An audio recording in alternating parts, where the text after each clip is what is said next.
Olá pessoal, voltamos então para mais uma aula da nossa disciplina Dinâmica dos Grupos e Relações Humanas 1. Agora então com o segundo e último vídeo do texto Dialética dos Grupos, Contribuições de Sartre à Compreensão dos Grupos.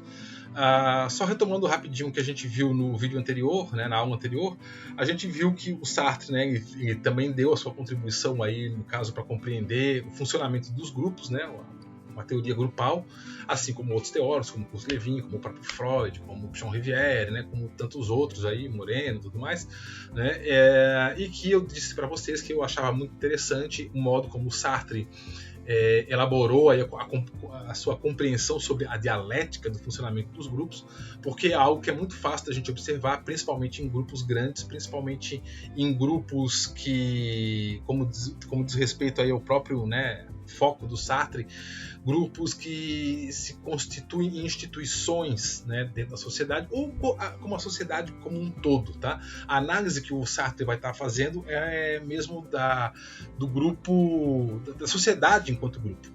E a gente vai observar que o que ele identifica, que o que ele descreve aí é facilmente observável se você olhar aí para o contexto social que você vive. Você encontra facilmente os elementos que ele coloca. Mas que, do mesmo modo como isso se aplica em grandes grupos, você também vai encontrar isso em pequenos grupos, só que não, obviamente, com toda essa formalidade, com todo aquele rito, com toda aquela estrutura que a gente vai encontrar em grupos maiores. Mas a gente consegue perceber isso em pequenos grupos também. E aí, no primeiro vídeo, na primeira parte do texto, a gente observou que o Sartre, ele vai colocar que os grupos sempre começam de uma série.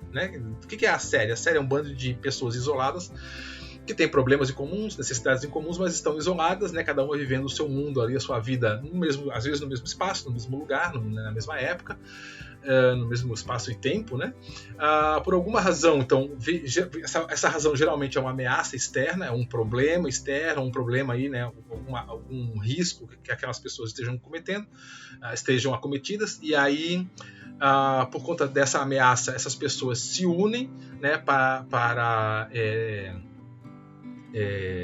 rechaçar essa ameaça externa.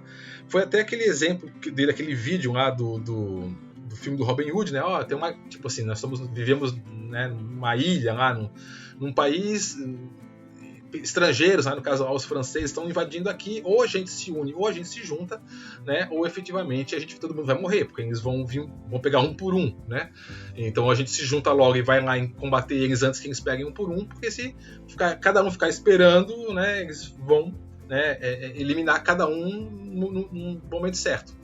Então a gente se junta aqui para poder combater lá. Ok, então aí nesse momento existe o que o Sartre vai chamar do grupo infusão, onde pessoas abrem mão da sua individualidade, abrem mão da sua privacidade, da sua liberdade, para resolver um problema que é comum a todos, para resolver uma ameaça que é comum a todos. Todo mundo se junta lá e a base disso é a ação, a praxis. Então as pessoas, o grupo se forma pela ação para resolver uma coisa prática, um problema prático, não é uma coisa teórica, idealizada, tal. Então esse problema é resolvido, esse problema é solucionado, essa ameaça é rechaçada, e em tese, quando isso acontece, o que geralmente deveria acontecer é que o grupo se desfaria. Esse grupo se desfaria e efetivamente cada um segue a sua vida e por aí vai. Geralmente, os teóricos dos grupos das dinâmicas, das chamadas dinâmica de grupo, o Kurt Lewin, Jean Rivière e tal, eles fazem essa mesma identificação aí, para aí. Resolveu a tarefa, principalmente no Jean Rivière com grupos operativos, resolveu a tarefa, ok, o grupo se desfaz, acabou, pronto, não tem mais por que o grupo existir. Verdade, é assim que acontece? É assim que acontece. Só que lembra que o Sartre está analisando a sociedade, então ele vai dizer, mas tem um passo a mais. Depois que efetivamente o problema é rechaçado, resolvido, o que seja, existe uma certa ameaça, aí sim, podemos dizer psicológica, uma certa ameaça velada de que esse problema venha a se repetir novamente, de que essa ameaça venha a surgir novamente. Então, esse grupo que estava ali em fusão, ele meio que faz um juramento.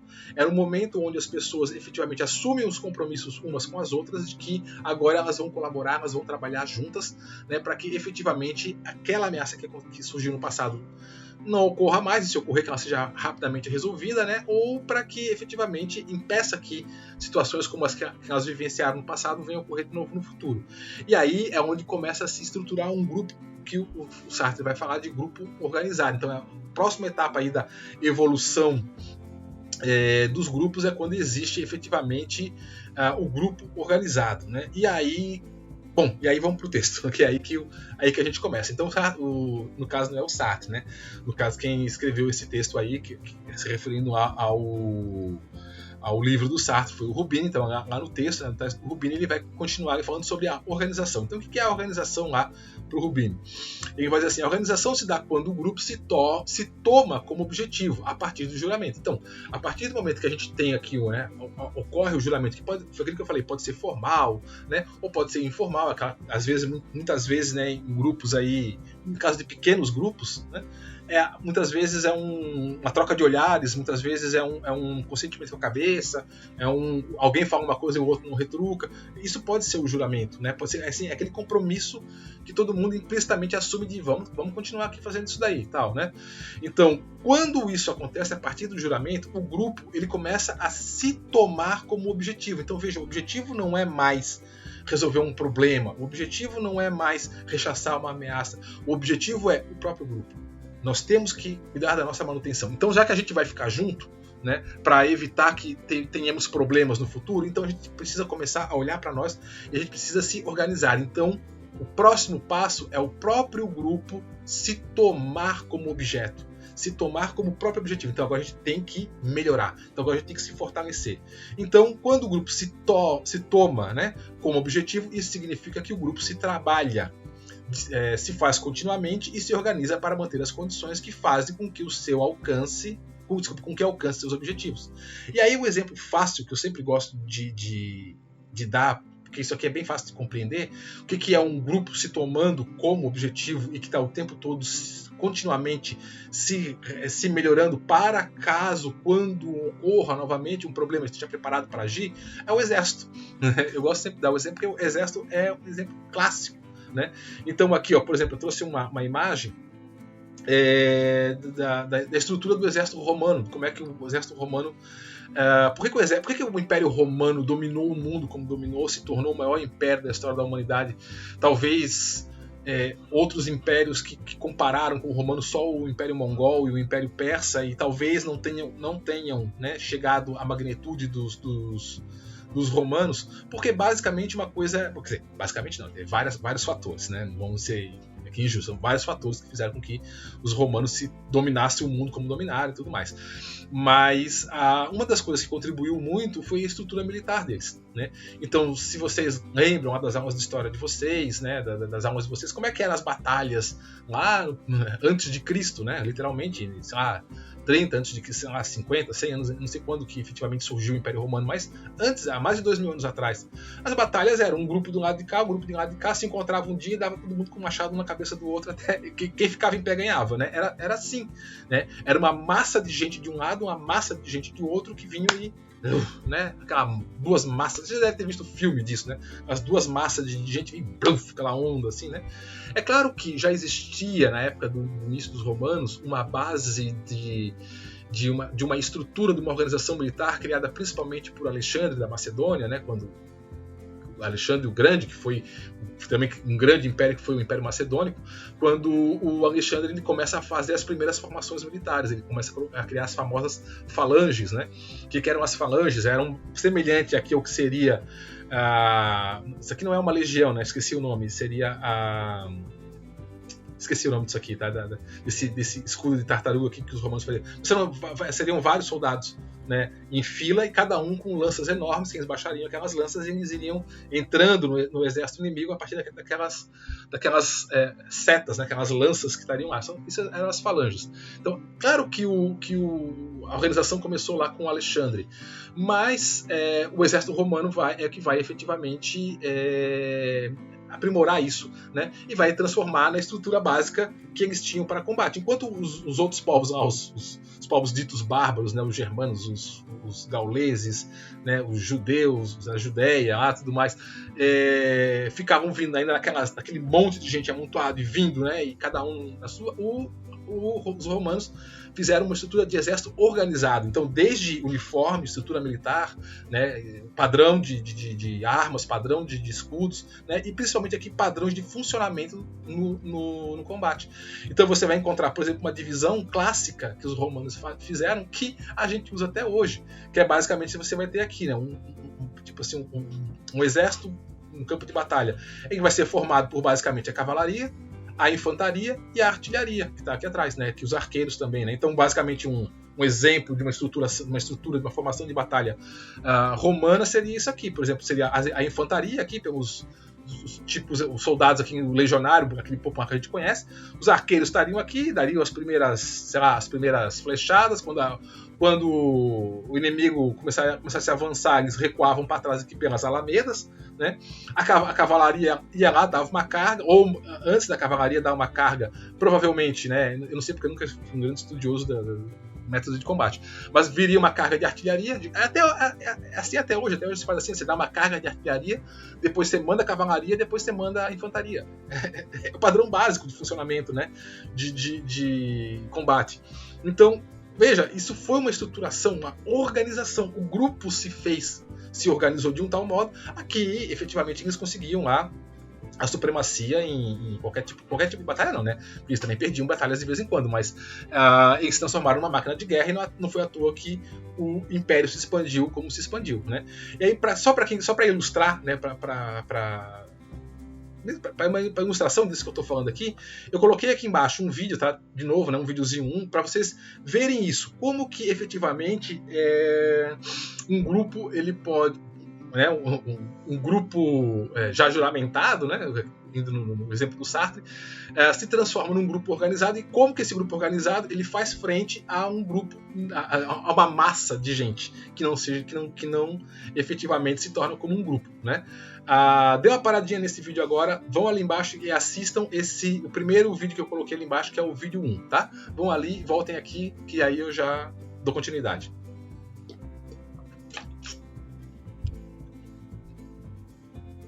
Foram lá, viram o vídeo já? Então viram ali o funcionamento de um... Não é uma legião, esqueci o nome, gente. Uma centúria, acho que é. Nem chega a ser uma centúria, é uma tropa, né? Uma tropinha ali de soldados romanos ali. Veja como foi como poucos soldados, né, que é esse mais ou menos a estrutura a mensagem que aquela cena ali tenta colocar, né?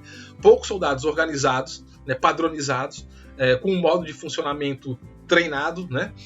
Eles conseguiram fazer frente a um grande volume de, acho que deviam ser alemães, germanos, alguma coisa assim, não deu para identificar direito na cena, que era uma massa de gente bruta, né, vindo com porrete, com faca, com cada um com uma arma diferente, sem isso, e eles conseguiam, com poucos homens, dominar uma situação. E ali, acho que aquela cena ali, eles foram resgatar alguns colegas deles que estavam lá na mão dos outros, enfim, né? Mas o que interessa aqui pra gente é isso, é que dá pra gente observar como o grupo se organizou, né? Como ele se estruturou numa massa compacta, né? Numa estrutura compacta capaz de fazer frente a um volume maior de inimigos e soldados lá do outro lado que não estavam efetivamente estruturados de uma forma organizada, tá? Então o grupo, ele se torna organizado quando ele começa a olhar para si mesmo, né, e tomar ele como objeto, como objetivo, e dizer assim: a gente precisa melhorar, a gente precisa se qualificar, a gente precisa se especializar. E aí que o interessante é que cada um vai se especializar numa coisa, né? A gente vai ver isso, por exemplo, aqui, o exemplo que eu dei aqui, ó. Uns vão ficar na infantaria, outros vão ficar na cavalaria, outros vão ficar na infantaria, na cavalaria, na infantaria e na artilharia, aqui como os arqueiros, dependendo das qualidades e das habilidades de cada um. Um cara muito forte, muito grandão, né, parrudão, eu não vou colocar ele como arqueiro, né? Eu vou botar ele na infantaria. O cara é grande, eu vou botar ele para dar porrada lá nos outros. Agora o cara que é menor, que é fraco, de repente que não tem um braço tão grande, tal, ou né, não tem a mesma força física de um outro, eu jogo ele para trás e boto ele com uma artilharia lá, porque se eu for no mano a mano, o outro leva. Então, dependendo das características, das habilidades e das qualidades de cada indivíduo vai se especializar dentro do grupo e vai se se formalizar num tipo de atividade. E é esse tipo de atividade que vai garantir o sucesso do coletivo como um todo, né? Que era o caso dos romanos, né? Não era todo soldado que era tudo. Cada soldado tinha a sua especialização, né? Tinha o cara que ficava ali na frente, tinha o cara que ficava atrás, tinha o cara que ficava na retaguarda, que é como é até hoje, né? Por isso que eu falo que essa estrutura aqui, a estrutura do exército, ela funciona porque ela funciona desde os romanos até hoje. Mudou pouca coisa, tá? Bom, vamos lá, que não é aula de teoria militar, é aula de grupo, né? Bom, então nesse momento surge então a organização das tarefas, é isso que eu estava falando, né? E as distribuições do poder ocorrem em relação a essa distribuição de tarefas. Então veja, já que a gente está organizado, então tem que ter tarefas. Para o grupo funcionar, cada um precisa fazer alguma coisa, né? Alguma coisa específica. E aí, dependendo com a tarefa que cada um vai assumir, vai começar a surgir também uma hierarquia, uma relação de poder, né? Começa a surgir isso nos grupos. Cada indivíduo, diferente da fase de fusão, onde todos eram líderes, lembra lá daquele vídeo que a gente viu lá do pessoal invadindo o Congresso brasileiro lá no vídeo anterior? Quem era o líder? Quem era o cara que ia na frente? Quem era o cara que estava na comunicação com a imprensa? Quem era o cara que estava lá, na comunicação entre os... Não tinha, todo mundo fazia tudo, era uma massa. De repente, vum, né? Aquela massa se organiza e vum, invade. Nessa época, nessa hora da fusão, todo mundo é tudo. Todo mundo é líder, todo mundo é comunicador, todo mundo cumpre todas as funções. Agora, aqui, já na parte onde o grupo está organizado, não é mais assim. Não é cada um é o que quiser. Agora, cada um tem que se estruturar, tem que se limitar a fazer uma tarefa para o bem do coletivo, para o bem do todo. Tá? Então, cada indivíduo, diferente da fase de fusão, onde todos eram livres, para ter uma função no grupo é determinado por para ter uma função no grupo é determinado por uma praxis individual. Nesse estágio, o indivíduo comum pertence ao grupo na medida em que executa determinada tarefa e apenas essa.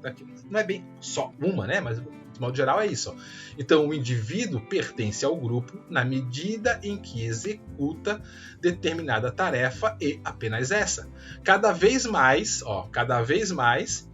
a liberdade individual vai ficando limitada em detrimento do grupo. Então, quanto mais organizado o grupo vai ficando, menos livre é o indivíduo dentro desse grupo, né? Eu agora não posso fazer o que eu quero, qualquer coisa que eu quero dentro desse grupo. Agora eu tenho que fazer aquilo que é importante para o grupo, aquilo que o grupo quer que eu faça, né? Se eu sou um cara grandão, né? Como pegando aquele exemplo que eu acabei de dar ali, eu sou um soldado ali, eu sou um cara musculoso, grandão, fortão. Mas hoje eu decidi que eu não quero ir para a infantaria. Hoje eu não estou afim de ir lá da porra da machadada num alemão lá, num germano. Hoje eu tô afim de ficar aqui atrás atirando com arco e flecha. O centurião lá vai virar pra mim, que porra é essa? Pode pegar teu escudo e vai lá pra frente, pô. Tu é grande, pô, não vai ficar aqui atrás. A gente precisa de cara grande lá na frente, não precisa de cara grande aqui atrás. Não, mas eu não tô afim, cala a boca, vai pra lá, né? Senão vai ser crucificado. Era bem assim, né? Então veja, à medida que você vai se tornando especializado, né, eu te treinei para você fazer esse tipo de tarefa. Então agora que você é bom, está forte nesse tipo de tarefa, você não vai poder chegar e dizer, não quero mais, agora eu vou fazer outra coisa, né? O grupo vai se irritar contigo se você fizer isso. Então cada vez mais o indivíduo, para fazer parte do grupo, ele tem que colaborar com o grupo naquela tarefa que ele está especializado, tá? Isso é assim no exército, isso é assim em empresa, isso é assim em grupo de... qualquer grupo. Tá? A gente vai observar isso, que as pessoas vão cobrar os outros quando o cara... Pô, bicho, mas era você sempre que fazia isso, agora tu vai largar, a gente... mas eu não quero mais fazer. Pô, mas a melhor pessoa aqui para fazer isso era tu. Poxa, custa ajudar, né? Aí pronto, lá vai tu tendo que fazer aquilo que de repente você não queria mais fazer, mas como você se especializou naquilo, você vai, né? Então Sartre usa como exemplo de grupo organizado um time de futebol. É um exemplo também fácil de entender, onde cada um tem a sua função. Então o atacante, ele ataca, o goleiro fica na defesa, o centroavante, eu não sei o que o centroavante faz, eu não gosto de futebol, não sei. Mas enfim, cada um faz uma função ali dentro do jogo, né? E para o bem de toda a equipe, cada um deve realizar a sua função e só aquela, né? No momento do jogo, cada jogador deve refrear os seus impulsos de querer jogar para jogar de acordo com o que é melhor, ou seja, para a tática do jogo, né? Não dá para... Imagina o goleiro lá no meio do jogo, não quer saber de uma coisa? Eu quero mais é fazer um gol. E aí o cara larga o gol lá, pega a bola e sai correndo lá, tipo, acho que era o Rogério Ceni que fazia isso, né? Acabava fazendo, não pode. O goleiro não é para ir lá para frente, o goleiro é para ficar lá atrás, né? Ou então o atacante, eu vou ficar aqui hoje na retranca aqui para segurar caso alguém venha. Não, mas a tua função é fazer o gol, pô.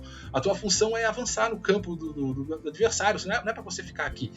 Então é exatamente isso aqui, ó. Um grupo organizado, cada um tem uma tarefa. E o grupo vai funcionar bem à medida que cada um cumpra a sua tarefa. E se você não cumprir a sua tarefa de modo adequado, né, o que acontece com você? No caso do time de futebol, você é cortado, né? Você elimina do time e contrata outro, né? Isso aqui é bem interessante para vocês verem, porque você já deve ter tido essa experiência, por exemplo, de criança pequena. Porque é difícil muitas vezes trabalhar com grupos, né, com criança pequena? Porque muitas vezes a criança pequena não tem ainda essa consciência de um coletivo, né? Então ela pensa muito individualmente. Você já deve ter visto, por exemplo, jogo de futebol de menino aí de, sei lá, 5 anos, 6 anos, 4, 6 anos, tipo assim, 4 anos, 5 anos. Já viu criancinha pequena assim jogando bola?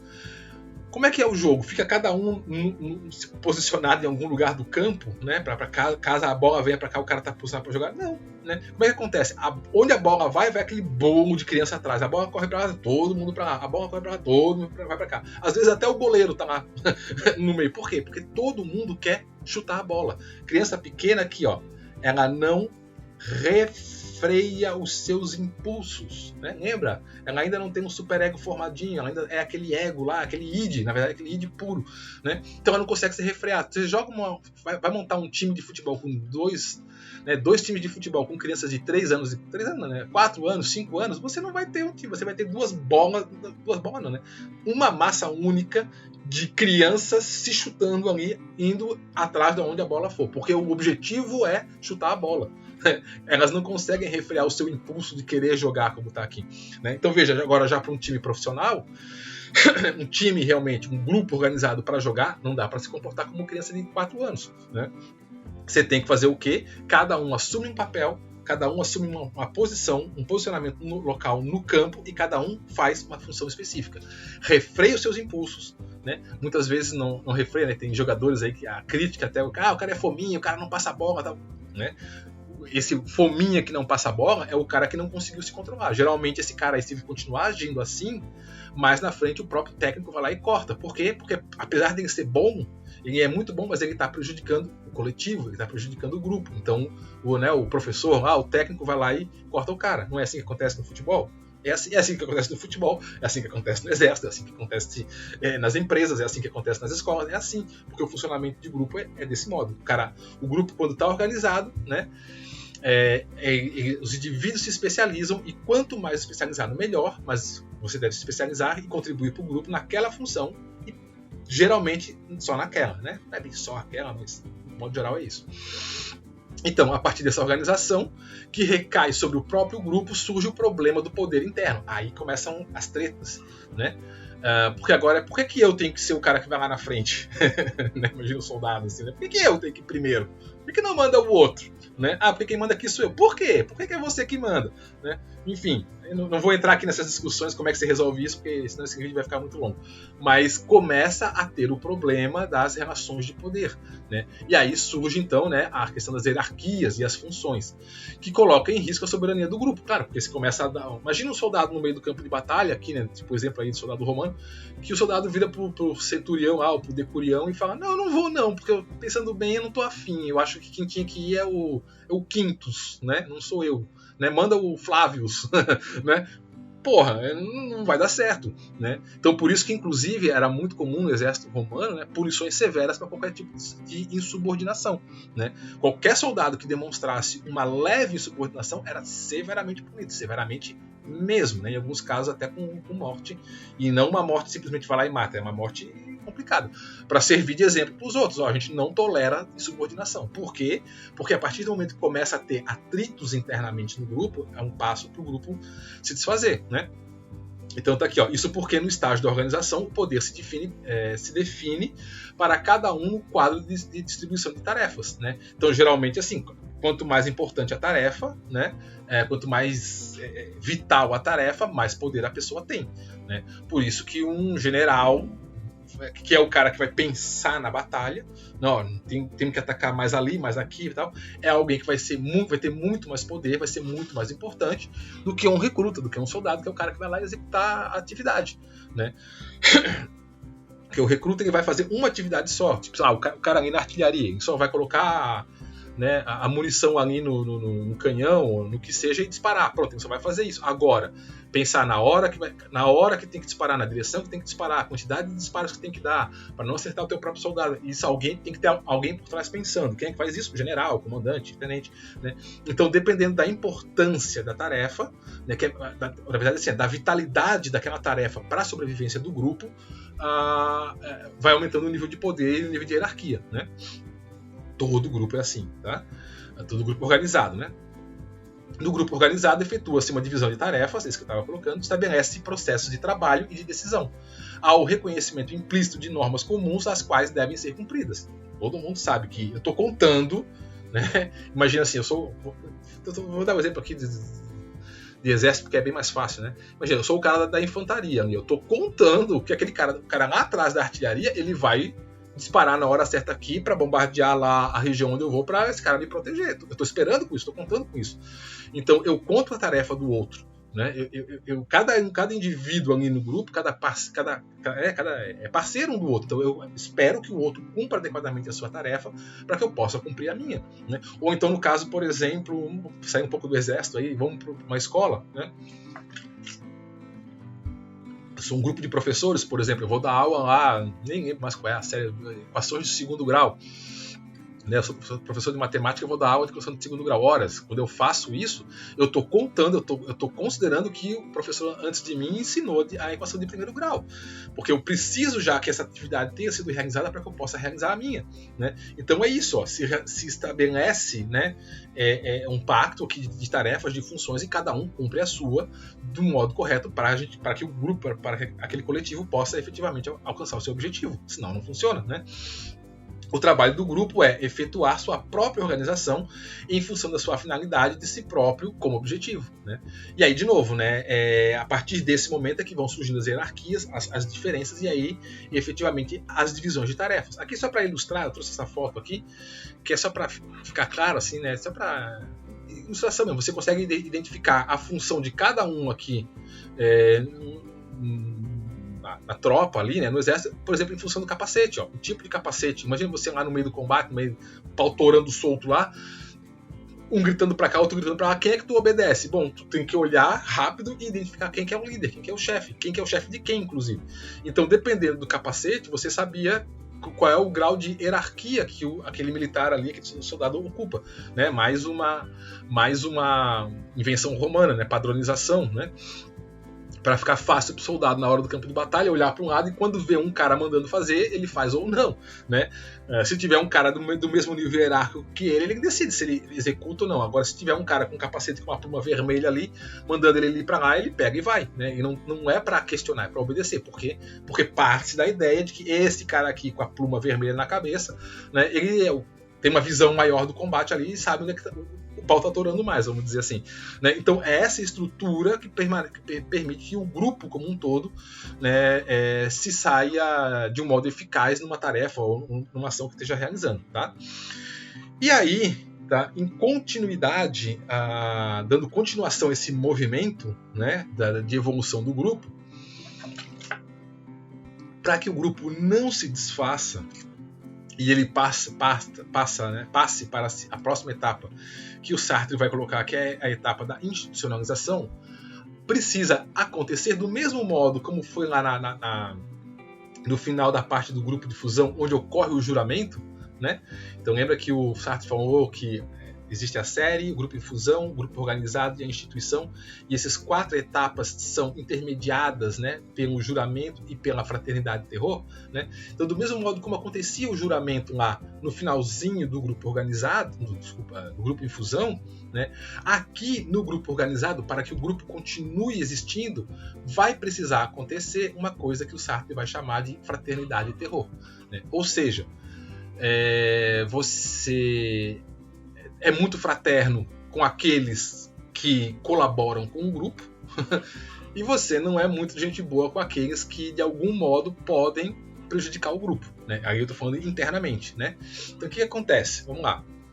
O que o Rubini está falando ali no texto, né? Que o Sartre determinou, né? Na luta permanente para evitar a dissolução da série, ou seja, para evitar que o grupo se desfaça, o grupo tenta obstinadamente manter a sua unidade sem jamais consegui-la. você jamais conseguir, é difícil, né? O cara consegue também, né? Não é assim, mas assim, 100%, né? Tipo assim, ok, agora a gente é um grupo, nunca mais a gente vai ter o risco de se desfazer. Não, isso não acontece, né? As manifestações de fraternidade começam a surgir quando o grupo está na fase de organização. Então é aquele momento. Eu nem trouxe nenhum exemplo disso, mas você deve ter visto isso em filme de guerra, que é aquele momento onde o cara, né, tipo assim, filmes de Segunda Guerra Mundial, da Guerra do Vietnã, Primeira Guerra, tem bastante cenas assim.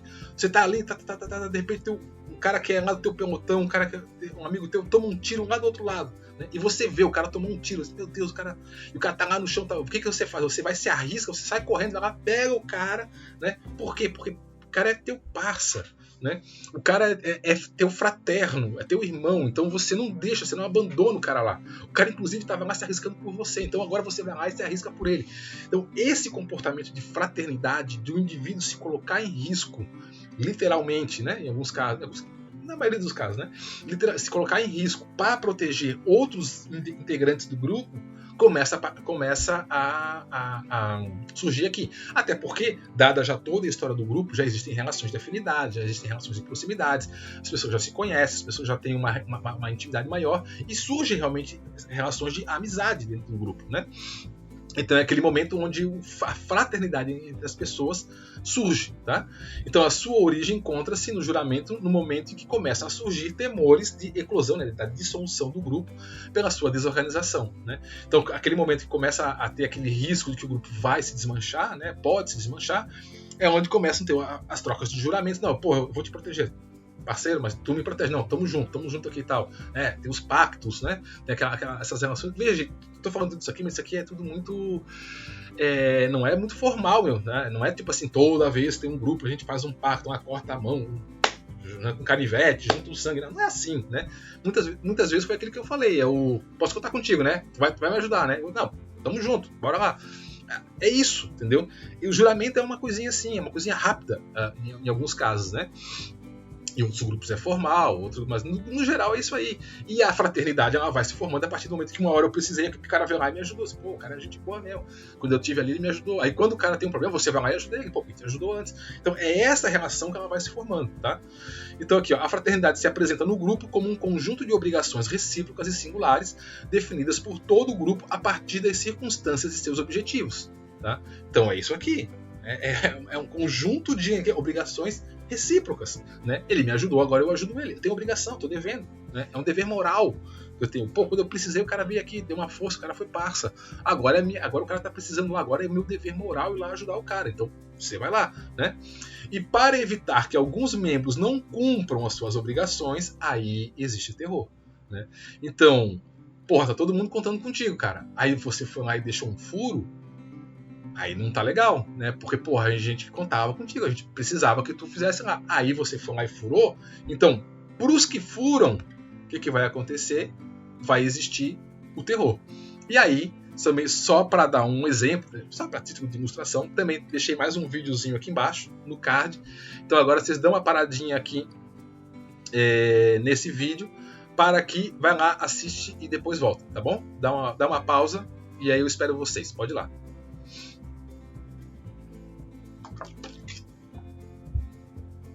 Voltaram? Viram? Lembraram do Jon Snow lá no Castelo Black, né? Aquela cena ali que ele vai e mata os traidores. Essa cena aí, pra quem viu Game of Thrones, acredito que todos vocês nessa altura devem ter, não vou dizer assistido, porque nem todo mundo assistiu, mas pelo menos sabe um pouco da história, né? Conhecer um pouco da história. Que, né, nessa cena aí é quando o Jon Snow ele é assassinado por aqueles caras ali, né? E aí, aquela mulher lá de vermelho, esqueci o nome dela, Melisandra, coisa assim, ela faz um feitiço lá e ressuscita o Jon Snow, né? E aí quando ele volta com sangue no olho, né? Horas, o que ele faz? Aquilo ali é um movimento de vingança pessoal. Tentaram me matar, então agora eu vou matar vocês, seus bando de filho da puta. Não é isso. Ou não é só isso, né? Aquilo ali era basicamente o seguinte: vocês mataram o comandante, né? E era o comandante, vocês agiram num ato de subordinação, vocês agiram num ato de traição para contra o grupo, né? Não interessa se vocês são contra o que o comandante, lá, que no caso era o papel que o Jon Snow lá executava, né? Ele era lá não lembro lá, o Lorde Comandante, né? Ele era o Lorde Comandante lá Patrulha da Noite, né, se não me engano. Faz tempo que eu vi a série. Ele era lá o Lorde Comandante e ele, se não me engano, lá nesse momento ele trouxe lá os selvagens para dentro lá da fortaleza e tal. Não interessa se você não concorda com ele. Apesar de que teve um lado que foi enforcado, o cara lá falou assim, eu tive uma escolha, né? O cara falou, eu tive uma escolha. E se a minha escolha fosse, sabendo que eu ia acabar aqui de novo, né? Era cumprir com as minhas obrigações para com a minha ordem, né? Ou trair você, eu escolheria, né, cumprir, trairia você e ficaria... Aquele cara ali até de repente não merecia morrer, porque o cara foi, né, no mais amplo, digamos assim, né, em não trair a sua ordem, não trair ali o compromisso que ele havia assumido. Mas de modo geral, tá, o que aconteceu ali? Eles tiveram um ato de insubordinação, eles tiveram um ato de insurreição, né? Não diria deserção, porque ninguém desertou, mas é um ato de traição. Então, um ato de traição, ele precisa ser exemplarmente, e foi o caso, né, exemplarmente punido, para que todos os outros vejam o que acontece com quem não colabora com o grupo, mesmo sendo uma criança, como foi aquele, né, o menininho lá, o último lá que foi enforcado, né? Então, é isso que o Sartre vai colocar. Olha, quando o grupo está nesse ponto aí, né, que já está na organização, está um ponto para passar para a instituição, precisa ter a forte coesão entre os integrantes do grupo. Como é que você consegue a forte coesão entre os integrantes do grupo?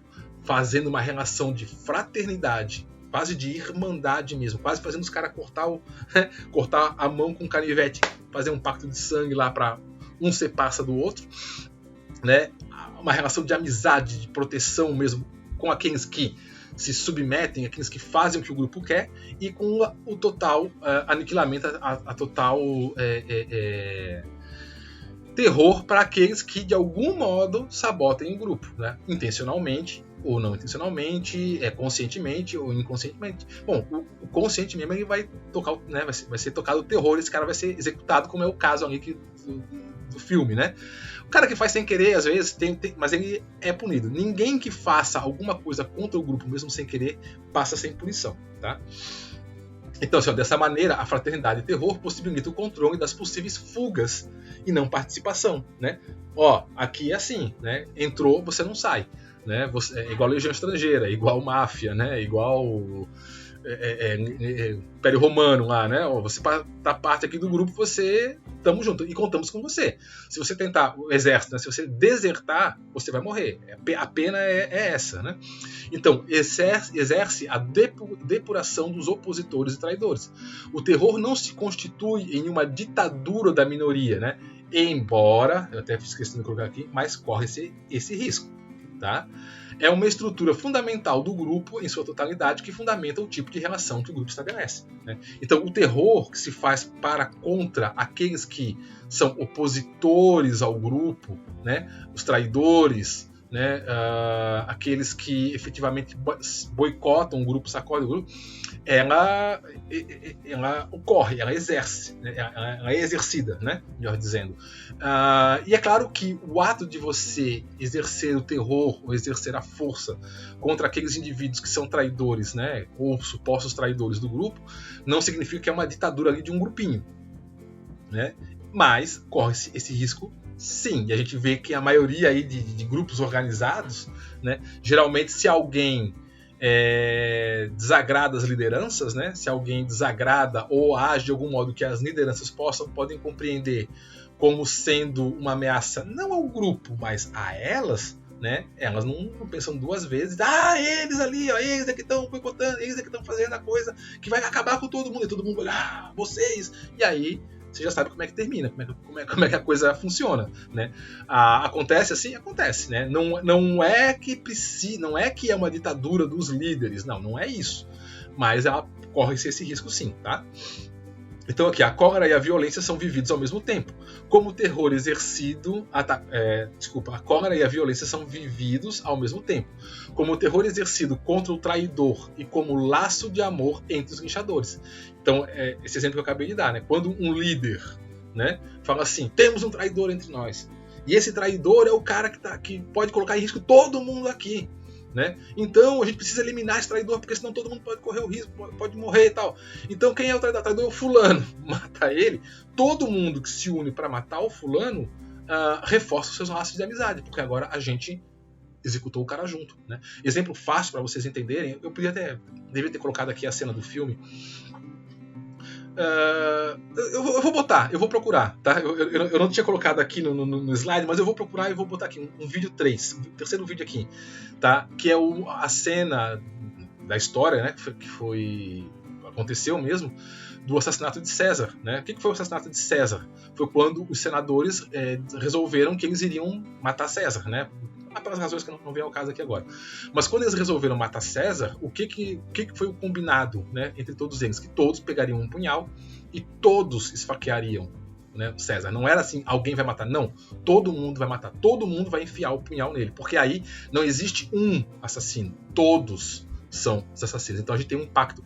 É exatamente isso aqui, ó. Se reforça o laço de amor entre os linchadores, né? E aí o que vai entrar para a história, né, é que um dos senadores, um dos que matou Júlio César foi Brutus, né, que era filho adotivo do César, né? E aí aquela famosa frase que entrou para a história, que vocês já devem ter ouvido falar, que é aquela frase "até tu, Brutus", né? Então, foi a hora que o César estava morrendo e vira pro Brutus e fala assim: "Poxa, até você me traiu", né?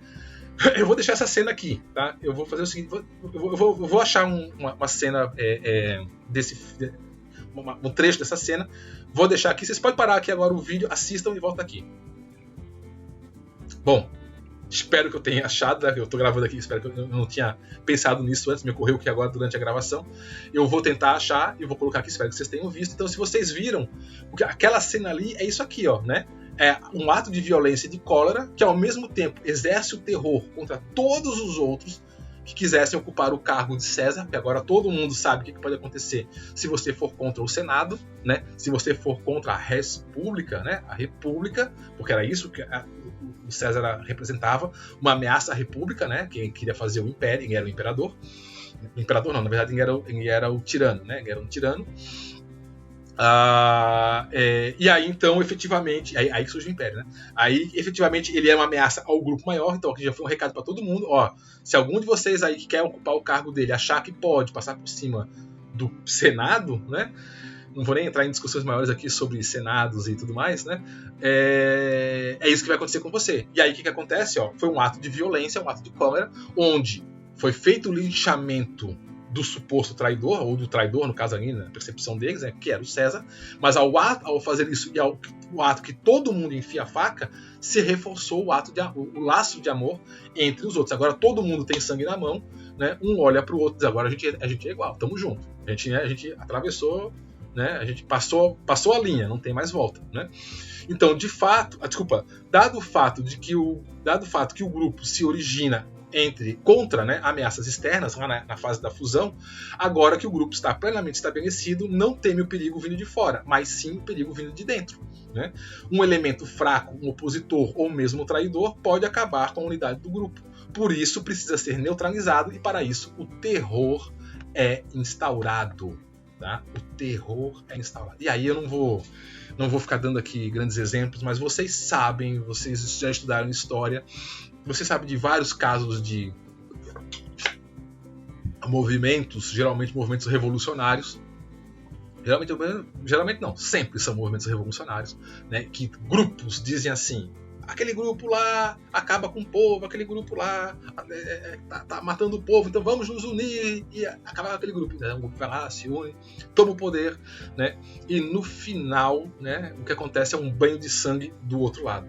Vocês estão cheios de casos assim na história, tá? Não vou nem dar. Vou só dar um exemplo: Revolução Francesa, né? A Revolução Francesa foi o exemplo mais clássico desse tipo aqui, né? Onde depois existia lá uma grande crítica, não que o imperador lá, né, fosse um grande santo, mas existia uma grande crítica ao modo como o povo sofria lá nas mãos do imperador, e aí faz a revolução, coloca-se lá os jacobinos lá no poder e depois aquele banho de sangue, lá, aquela política do terror que vocês já estudaram a história, espero que tenham estudado a história, né? Enfim, organização, né, dos grupos acontece. Nos grupos a gente sai por aí matando pessoas. Não é isso, tá? Isso aqui lembra que o Sartre está fazendo uma análise das sociedades como um todo, né?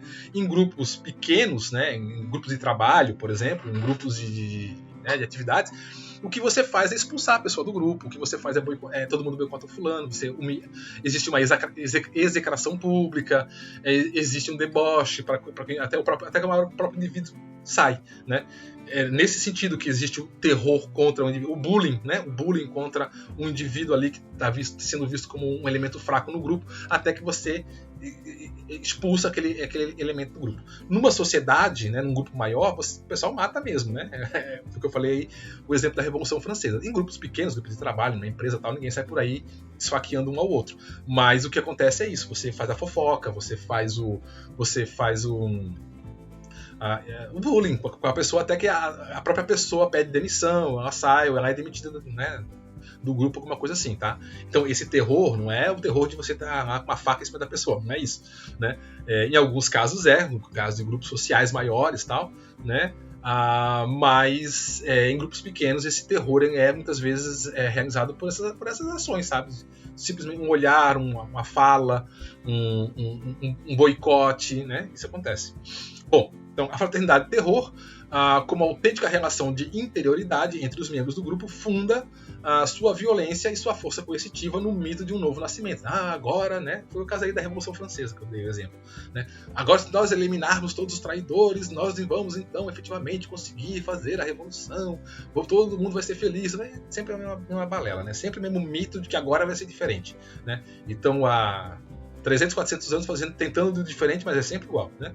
Terror e juramento se referem ambos ao temor fundamental da dissolução da unidade. E aqui aquela cena também do Game of Thrones, né? Quem viu aí, aquele momento onde o Ned Stark, né? Ele mata aqui, no primeiro filme, né? Ele executa, aqui era um desertor lá da Guarda da Noite, né? Então, olha, o cara foi um desertor do grupo, né? A gente não pode tolerar desertores, porque desertores enfraquecem o grupo. Então, o que a gente faz? Ele condenou o cara à morte, né? Ele dá até aquela lição de moral lá pro filho dele, não lembro para qual filho que ele deu. Falou, se você dá a ordem, você tem que executar, né? Então vai lá, pega a espada e decepa o desertor lá, né? Mas vejam que tanto o juramento, tá? tanto o terror e o juramento, ou até a fraternidade, por exemplo, a amizade, carinho, a atenção para aqueles que cumprem as normas do grupo, o terror para com aqueles que não cumprem as normas do grupo, né, os membros internos do grupo, que não cumprem as normas do grupo, né, e o juramento, que é aquele que a gente fez lá depois da fase de fusão, para unificar o grupo, todos eles são referentes a esse medo fundamental, tá, que o grupo se desmanche, que o grupo volte a ser cada um uma série. Tá? Porém, paradoxalmente, o que acontece se o grupo continua evoluindo, né? E aí o Sartre vai falar assim, bom, o que acontece, a próxima etapa é esse grupo organizado se transformar em uma instituição. E aí é que o negócio fica ruim, vamos usar esse termo. Eu particularmente acho que, eu gosto muito dessa visão sartriana, né? Eu gosto muito dessa posição sartriana. Concordo com ele, né? E eu acho que os grupos deveriam parar aí, entendeu? O grupo não deveria se transformar em instituição, porque depois que o grupo se transforma numa instituição, aí temos um problema, porque a instituição ela acaba sendo a instituição pela instituição. Até então, você até pode dizer assim, o grupo faz coisas terríveis, o grupo faz coisas horrorosas, né? Faz um terrorismo aí contra os indivíduos, mas é pensando nos indivíduos, né? Eu elimino 1 ou 2 para salvar 50. É ruim, é feio, não é bonito, mas é compreensível. Agora, quando a gente chega no nível da instituição, o foco não é mais o indivíduo ou as pessoas, o foco é a instituição. Então é o grupo pelo grupo, sabe? É o manter isso, porque é assim, a gente sempre fez assim, tem que ser assim. E aí começa a ficar complicado, tá? A institucionalização das pessoas é um problema sério que a gente observa em qualquer sociedade. Eu acho que é esse o ponto principal que o Sartre quis destacar, né? Você vai ver que isso acontece nas sociedades. Então vamos ver por que é isso que o Sartre vai chamar de instituição. Vamos lá. Quando o grupo começa a se tornar cada vez mais especializado e organizado, para alcançar seus objetivos, ele passa para outro patamar e se transforma em uma instituição. Tá? Nesse fenômeno ressurge a serialidade. Mas peraí, não era contra a serialidade? O grupo estava o tempo todo lutando? Sim, o grupo estava o tempo todo com medo de se desmanchar e se transformar numa serialidade, né? E agora na instituição? Na instituição você volta para a serialidade. Só que é a serialidade, né, num nível mais elevado e dentro do próprio grupo. Tá? Como está aqui. Ó. o grupo torna-se instituição e o indivíduo organizado torna-se um indivíduo institucionalizado. E aí, só para vocês entenderem o que é uma serialidade dentro do grupo, né, ou indivíduo institucionalizado dentro da instituição, é só vocês olharem para essa imagem aqui. Ó. Isso aqui o que é? É uma linha de montagem. Acho que é de sapato, né? Não parece que o cara está segurando um sapato aqui. Então, assim, o que cada indivíduo está fazendo aqui? Cada indivíduo está fechadinho no seu mundo, ali fazendo a sua atividadezinha aqui. Ó. Esse cara está aqui, no máximo, conversando com esse cara está fechadinho aqui. Então, cada um está de novo no seu mundinho, fazendo a sua parte, a sua tarefa, para o bem do coletivo, que muitas vezes ele nem entende direito o que é aquela tarefa que ele está fazendo ali ajuda o coletivo. Ele só sabe que ele tem que fazer aquilo ali porque ele aprendeu que ele tinha que fazer aquilo e ele vai continua fazendo aquilo ali sempre, né? Veja, não é a mesma coisa que a gente estava vendo lá no começo, no vídeo anterior, a serialidade de cada um no seu mundo, dentro da sua vida? Pois é, voltamos aqui, ó. Só que agora não é cada um no seu mundinho, na sua serialidade, cuidando da sua vida. Agora é cada um no seu mundinho, na sua serialidade, fazendo uma tarefa que talvez ele nem saiba direito para que serve aquilo, mas é que não é para ele, é para o todo. Então, nesse ponto aqui, é onde eu entendo que o indivíduo se aliena na instituição. Né? O grupo que primeiro fez o indivíduo se conscientizar dos problemas que tinha tal, para a gente se unir, quando ele continua crescendo no seu nível de organização, ele passa a ser um fator alienante. Então é onde o grupo aliena as pessoas. É nesse momento aqui mesmo onde a liberdade do indivíduo se perde totalmente, né? E o grupo a suposta segurança econômica, segurança militar, segurança emocional, segurança social, segurança a que você quiser imaginar, ela é prometida para o indivíduo desde que ele se aliene completamente, se submeta e faça aquilo que a instituição quer. Né? Não é nem mais o grupo, é a instituição. Né? Então aqui, ó, a instituição vai se caracterizar pela cristalização. Ó, é isso aqui, ó, a cristalização do grupo. O grupo fica duro, né? Onde poucas mudanças ocorrem, dada a própria eficiência com que o grupo alcançou. Né? É aquele caso ali. Todo mundo o cara fica especializado em fazer uma etapa ali da produção do sapato ali. Então, já que ele é muito bom naquilo, todo mundo conta que ele continue fazendo aquilo para todo mundo lucrar com isso, né? Todo mundo ganhar com isso. Então, você vai ficar ali fazendo essa tarefa. Mas eu queria tanto fazer outra coisa. Cara, mas a gente precisa que você faça isso, então continua aí, né? Então é onde o indivíduo vai realmente acabar se anulando em nome de um bem coletivo, de um bem da sociedade, né? Ou da coletividade como um todo. Tá? Então a instituição como ressurgimento da serialidade e da impotência em relação ao indivíduo, né? Mas não em relação à sociedade, isso que eu estava falando. O indivíduo fica impotente em relação aos seus desejos, aos seus gostos pessoais. Mas para a sociedade, isso é ótimo, né? Para o grupo maior, isso é ótimo. Para a instituição, isso é ótimo. Necessita consagrar o poder para garantir a sua permanência. Então é aí que se instituem as leis, né? E aí um exemplo fácil de instituição, que todos vocês já conhecem de carteirinha, é como está aqui, ó, nessa imagem aqui, que é a escola. Né? A educação, o que é educação? Uma instituição, né? Eu lembro de vocês quando eram pequenininhos, daqui é a menininha, né? Nossa, parece tão melhor lá fora. A professora aqui falando, né? Sai de perto da janela, você quer ter um futuro, não quer?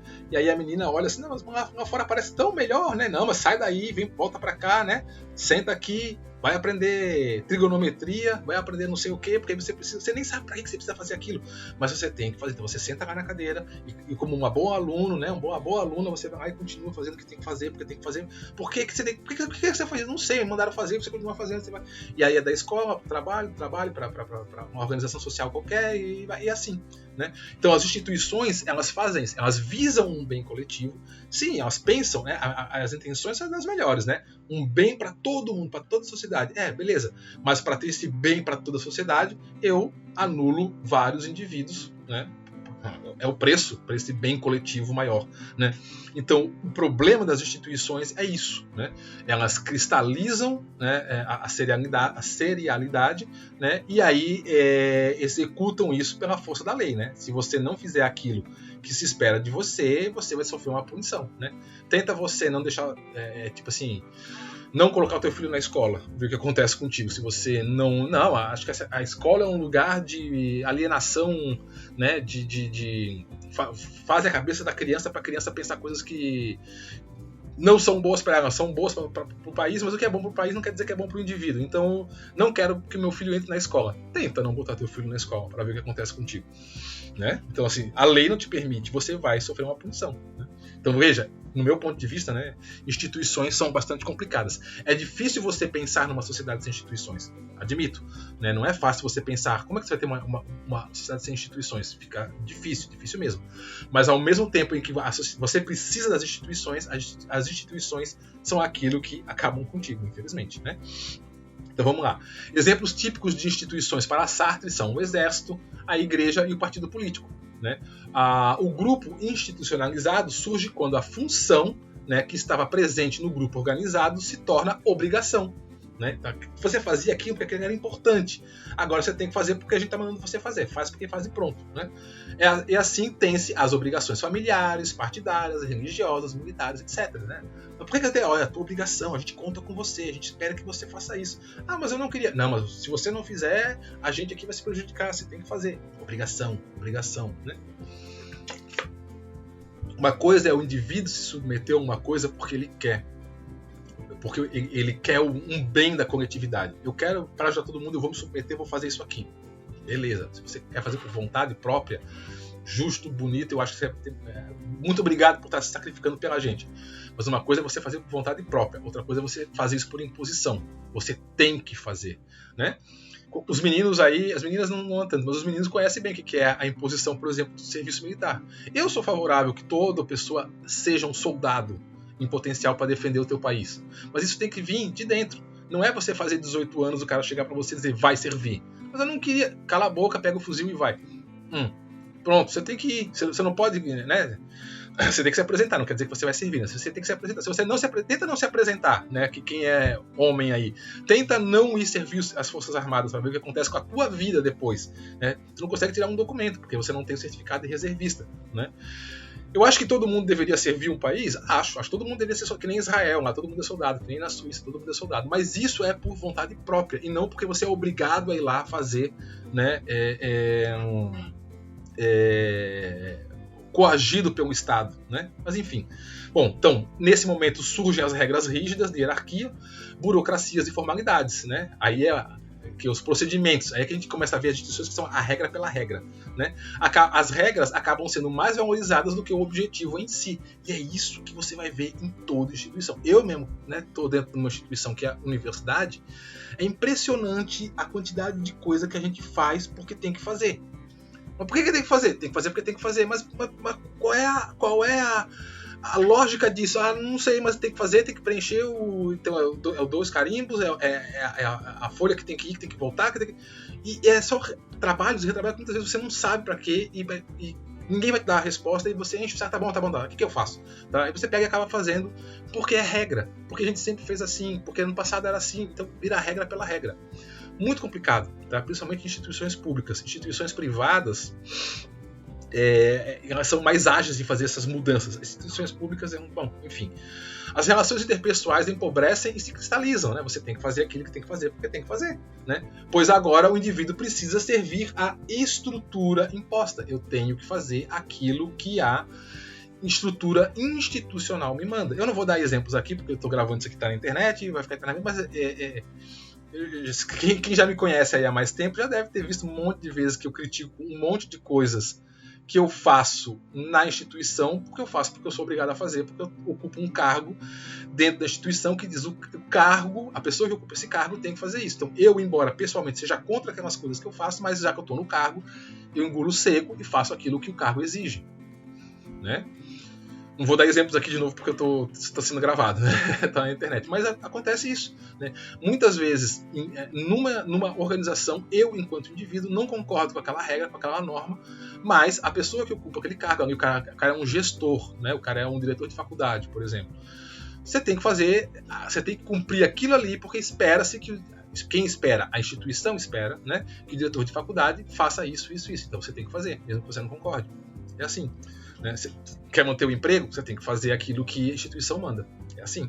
né? Ironicamente, então, né, o grupo, após tanto lutar para evitar a dispersão e retornar à série, acaba tornando-se de novo um conjunto de indivíduos dispersos que não se comunicam e sem consciência da razão das regras que o regem.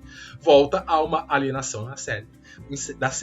Então, a crítica do Sartre, né, já vou acabar aqui, gente, que já tá, né, já deu uma hora aí. A crítica do Sartre é justamente essa, que vai dizer assim, olha, a gente critica o indivíduo, né, que está lá sozinho no mundo dele, cara egoísta, só pensa nele e tal, não pensa na coletividade, não pensa no bem, não pensa em tudo mais, então o cara está alienado no mundinho dele, pensando só em resolver os problemas da vida dele, né, mas é impressionante como você pega esse indivíduo que estava lá cuidando da vida dele, né, só dele, vamos dizer assim, ele entra numa estrutura, passa por um grupo de fusão, faz um juramento, se transforma num grupo organizado, passa por uma situação de terror, de fraternidade, acaba virando uma instituição, e quando ele entra, quando ele se funda numa instituição, ele efetivamente acaba retornando a ser uma pessoa que acaba fazendo só aquilo que, não mais o que ele queria para ele, agora sim o que a instituição quer para ele, o que a sociedade quer para ele, o que a cultura quer para ele, né? Então fica complicado, porque você primeiro pode achar que tem um indivíduo alienado lá, quando ele é um indivíduo pensando só nele, mas agora, depois de todo o tratamento social, né, vamos usar esse termo, que é dado sobre o indivíduo, ele se transforma numa pessoa alienada, que é essencial para a cultura, essencial para o país, essencial para a sociedade, mas ele mesmo, enquanto indivíduo, muitas vezes está infeliz naquela posição que ele ocupa, tá? Problemas de grupos, né? Aí nem de grupos, aqui está falando de instituições, né? Porque foi aquilo que eu falei antes ali, né? O problema é quando o grupo vira uma instituição. Instituições são complicadas, porque instituições são muito fortes. Instituições são muito estruturadas, muito enraizadas. Mudar instituições é mais difícil, né? Mudar a estrutura de uma instituição é complicado. Mudar um grupo é mais fácil, né? Então, aqui nesse texto a gente acabou indo um pouquinho além do que aquilo que seria sobre grupos, né? Então, começamos a falar um pouquinho sobre instituição, isso seria mais para a psicologia social, mas eu achei interessante falar isso também, até porque aquilo que eu disse, né? Eu gosto desse texto aí do Sartre, eu gosto dessa visão do Sartre, porque o Sartre ele mostra direitinho como é que é feito esse caminho, né? Onde você sai de um bando de gente isolada não, né? Mas tipo assim, ali num bolo, numa feira, né? Todo mundo no mesmo lugar, tal, mas que não é um grupo.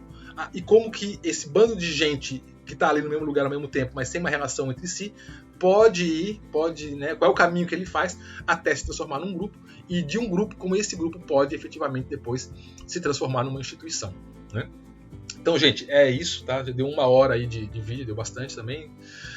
Queria fazer menos, mas enfim, é muito assunto, né? As coisas puxam. Então, agora a gente não tem outro vídeo agora, a gente encerra o texto aqui. Então, eu acho que, se eu não me engano, pelo nosso plano de ensino, nosso próximo encontro é síncrono. Então, né? Espero que vocês tenham anotado as dúvidas, releiam o texto, vejam o vídeo de novo, né? Reflitam um pouco sobre todos os conteúdos aí e anotem qualquer dúvida que vocês têm. Quando a gente se encontrar, então, a gente tenta esclarecer, né? Não sei se dá para esclarecer tudo, mas a gente tenta esclarecer aí o que dá, tá bom? Um abraço para todo mundo, bons estudos e tchau!